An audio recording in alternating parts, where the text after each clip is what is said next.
হলুদ মাখিয়ে বা হলুদ মেখে বিবাহের জন্য প্রস্তুতি নেন। আমি এটা কোন থানা, রূপগঞ্জ থানার বিষয়টি বলতে পারছি না। রাজশাহী চাঁপাইনবাবগঞ্জে অনেকগুলি নোংরা নীতি আছে। বিবাহের পূর্বে মেয়েকে বায়না করা হয়, মেয়ের বাপের বাড়িতে 10 জন 12 জন গিয়ে খায়, বিবাহের দিন নির্ধারণ করা হয়।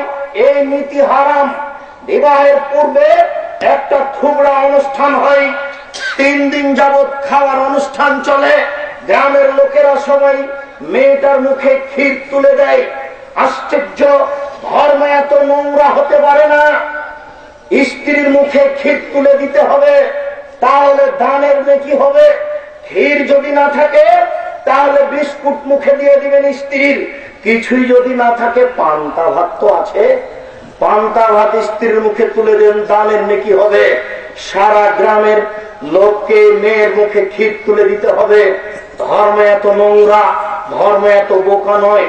বিবাহের বাড়িতে 3 দিন থেকে গীত চলে, এইভাবে গীত গাওয়া হারাম। যুবতী মেয়েদের গীত গাওয়া হারাম। উপস্থিত জনগণ, আমি আপনাকে অনুরোধ করে বলছি, জিন্দেগিতে আপনার বাড়িতে আর কোনোদিন গীত হবে না। বক্তব্যের সাথে মুনাফিকি করিয়েন না, বক্তব্যকে মূল্যায়ন করার চেষ্টা করুন। যুগ যুগ ধরে আলেমেরা এই সমাজে জিম্মি হয়ে থেকেছেন। ও সর্দার সাহেব, আপনি শুধু নাকি কুরবানির গোশত ভাগ করার সর্দার। ও সর্দার সাহেব, আপনি নাকি ফেতরা ভাগ করা সর্দার। ছি ছি ছি, পুরুষের মতো সর্দার হন। সর্দার মানে এই গ্রামে কোন ব্যক্তি যদি সলাত আদায় না করে, নামাজ না পড়ে, আমি সর্দার বলছি তাকে 10 লাঠি পিটাবো। যদি আপনার সর্দারি না থাকে সালাম দিয়ে চলে আসেন, থাকতে হবে না। থাকলে ক্ষমতা প্রয়োগ করে থাকতে হবে।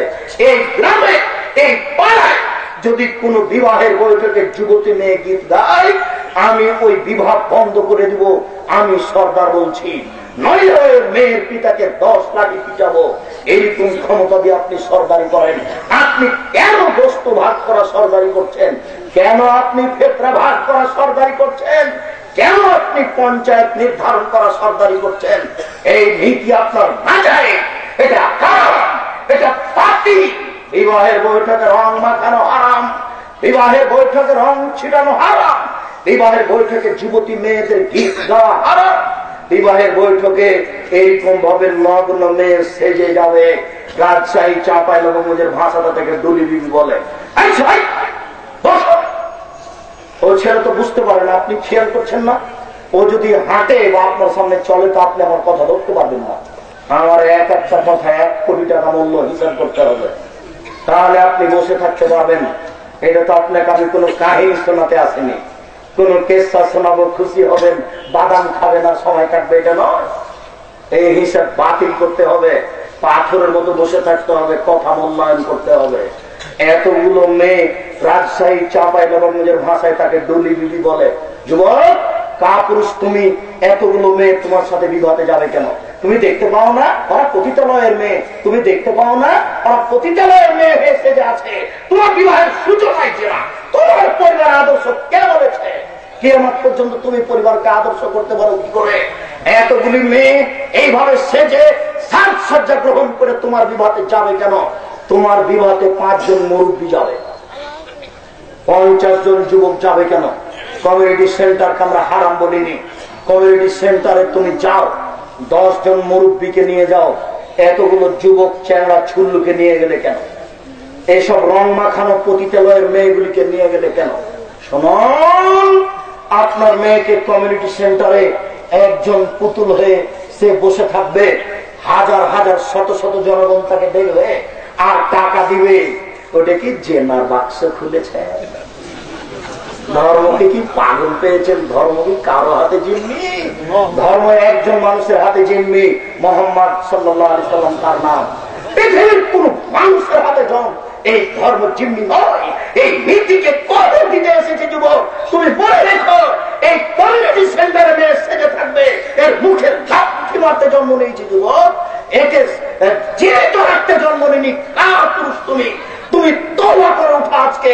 তোমার এরকম বিবাহের বৈঠক জিন্দগিতে হবে না। বক্তব্য শুনে তুমি বক্তব্যের সাথে মুনাফিকি করো না, বক্তব্য শুনে তুমি বক্তব্যের সাথে মুনাফিকি করো না। তোমার বাড়িতে আর কোনোদিন যুবতী মেয়ে গীত গাইবে না। তোমার বোন, আপনার মেয়ে আর কোনোদিন কমিউনিটি সেন্টারে এরকম ল্যাংটা হয়ে বসবে না। ধর্মকে আপনি পাগল পাননি। সূচনায় যে না, এটা বৈধ হয় কি করে? কাপুরুষ, তুমি ভুল করেছ। 200 জন, 500 জন, 800 জন লোক গেল কেন? যাক, ভুল করেছ করেছ। বিবাহের বৈঠক যখন শেষ হবে তখন 5 লক্ষ টাকা পকেট থেকে বের করে শ্বশুরের হাতে দিও। আব্বাজি, এই টাকাটা থাকলো বিবাহের বৈঠক, বিবাহের আজকে অনুষ্ঠান খরচ স্বরূপ। কেন? মেয়েকে বিবাহ করতে গেছো, মেয়ের ফিতে 5টা টাকা খরচ হবে, এটা শরীয়তে বোঝা যায় না। এতগুলো লোক কেন এসেছ? এই নীতি কে জন্ম দিল? জন্ম দিয়েছো, ভালো করেছো, মেয়ে থাকতে পারবে না। যা খরচ হয়েছে তোমার বাপ বহন করবে। মেয়ে বাপ কেন? কথা মনে হয় আমি বুঝাতে পারি না। শরীয়ত যে মামেরা, যে মাপের রাসূল সাল্লাল্লাহু আলাইহি ওয়াসাল্লাম রেখেছেন, সেই মাপে রাখতে হবে। এর নাম আদর্শ পরিবার। এবার বিবাহের বৈঠকে